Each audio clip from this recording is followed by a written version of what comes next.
famous guitarist from Korn. I've never seen like rock music. I've never seen it. I've never listened to it. It was never my thing, you know. When I was really listening to like secular music, it was never rock music. It was like, like Nipsey, Big Sean. Um, it was those types of people. It wasn't like rock music. But let's listen to this testimony real quick. And then I started having these signs and wonders happen. Matthew, does it say Matthew there? Yeah, 11:28. It says Korn guitarist explains how he became Christian and got sober.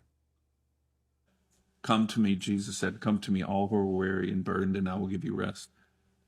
And I didn't know what it meant, but I know I needed rest for my soul, for my emotions, for my mind. Yeah. So I started seeing that scripture everywhere.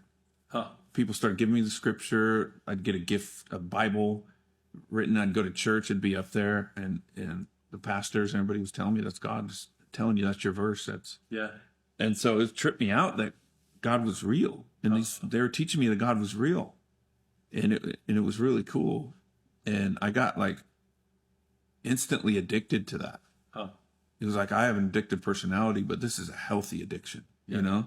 Yeah. People are like, you just traded that for religion. I actually traded it for the meaning of life and what God is, the meaning of life. I went home and I said, Lord, I don't know how you hear this because I see a wall. Yeah. But I'm just praying to you right now because that guy said, pour out your heart. And I said, I want to quit these drugs. And I had like a rolled up bill when I was praying. I'm like, I can't quit. Help me quit. Send me help. I need help. I can't quit. My daughter deserves a father that is healthy and is a good dad. And this one dude named Doug that I used to do with, he got really dark. And he was on my machine, my voicemail machine, answer machine that we had back then. And he said, Brian, it's Doug. I haven't seen you forever. I heard you came to my church. God is real. God set me free. We need to connect. Wow. And it was just after I prayed. So I was like, whoa. And I asked for help. And this guy's calling me right away. And I connected with him. And I started going to church for like a month after I quit. Yeah. And then some prophetic guy like said, hey, I feel like God's wanted me to tell you to clean out your house. And I went home and I started cleaning out anything that is like evil. So it took me like 6 months. Just joking. No, but I went up on my closet because that's where I did the meth, and I saw a first aid kit and I got it. And I just unzipped it and a freaking 8-ball fell out. I was stashing 8 balls in first aid kits. That's how tweaked I was. And I should have thrown it away, but I went on one last binge. And I wasn't getting high the same way. I don't know what it was, if it was bad or if it was just God saying, hey, you're done. You're done, son. But I did that and went back to church, told everybody what happened, and then just kept going. And then I found a little bit more about a month later.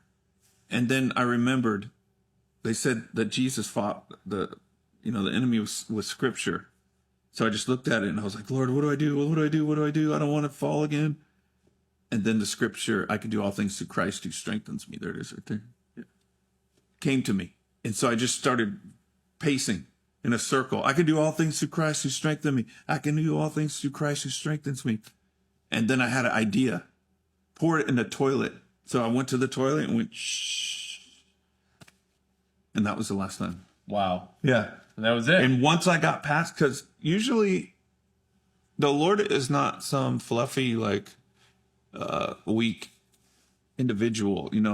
He wants to lead us to our enemies so that we can face what we need to face. Yeah. And we need to overcome it. So that was my overcoming. He said, the Lord wants to lead us to our enemies so that we can face our enemies and overcome them.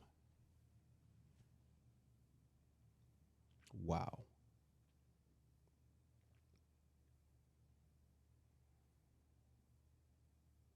Wow. You know what I love about God? The personal aspect.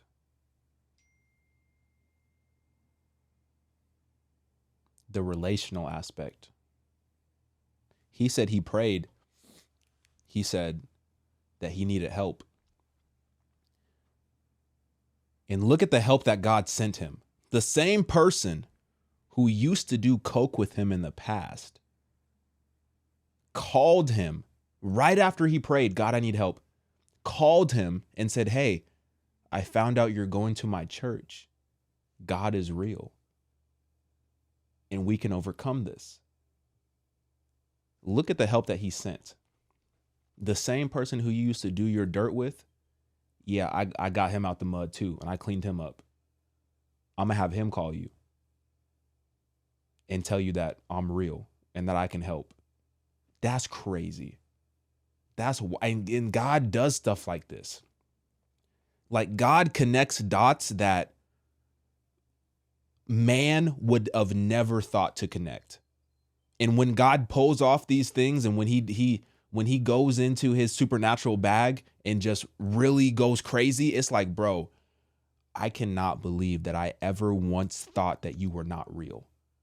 Because, oh my goodness, this is incredible. And I've had many moments like that in my life where it's like, bro, it makes so much sense to me because it's so personal to me. Like I could tell you the story and you might be able to resonate with it, but nowhere near the level that I resonate with it, because what God did in my life was so personal that only he knew what I was going through, and he healed it.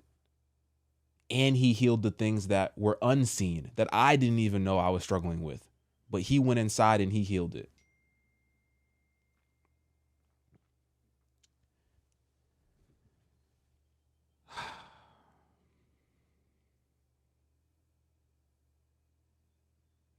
My, oh my. That was beautiful. For real. That was beautiful for real. Wow.